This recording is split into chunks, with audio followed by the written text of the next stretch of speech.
Welcome back, everybody. I'm Simon Carver. And I'm Billy Galligan, and we said nobody would remember the third place playoff. We were wrong. We were spectacularly wrong. France versus England in Miami, the game nobody wanted to play in, 10 goals, a hat trick, an all-time World Cup scoring record broken, and 2 goals in stoppage time just to make absolutely sure nobody left early. Where do you even start with this one? You start with Declan Rice in the 3rd minute, a curler from distance straight into the bottom corner, the kind of goal you'd be proud of in any game, let alone when your team is supposed to be too emotionally drained to play. And then Rice turned provider, assisting Conce's header from a corner minutes later.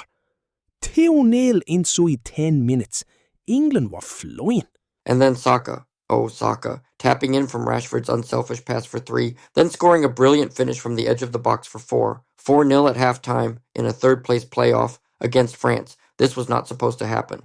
Didier Deschamps, in his final game as France manager, must have wondered what on earth was going on. And then the second half, and France remembered they were France. Mbappé scored in the 48th minute, 1. Then assisted Barcola, 2. 4-2. France were alive.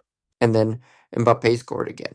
And as he did, he became the all-time leading scorer in World Cup history, passing Messi's record of 20 goals in a third-place playoff in Miami. Not quite how anyone imagined that moment, but football rarely delivers history on schedule.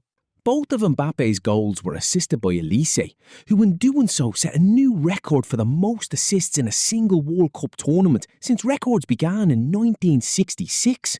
Records falling everywhere. France were now at 4-3 and building toward a leveler. The momentum was all theirs. And then Gusto fouled Spence in the box and Saka stepped up for the penalty.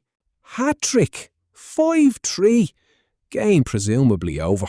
Presumably. And then Dembele scored in the 96th minute, 5-4. And then Bellingham, a stunning solo goal in the 98th minute, 6-4, final score.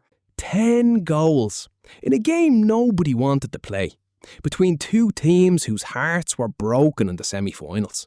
England finished 3rd at a World Cup for the first time since 1966 when they won the whole thing on home soil. Saka with a hat-trick, Rice with a goal and an assist, Bellingham with a stunner in stoppage time. Not a bad way to end the tournament.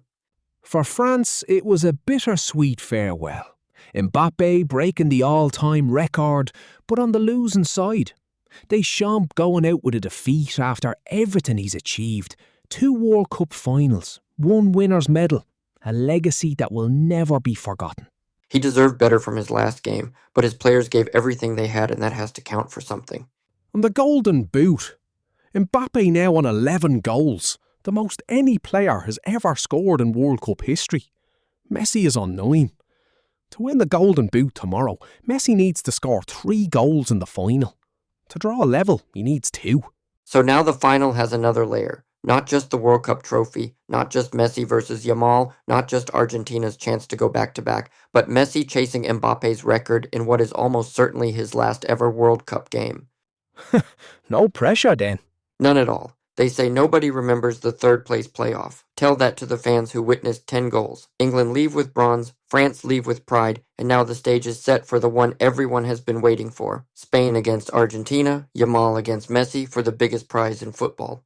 We'll see you tomorrow. Don't be late.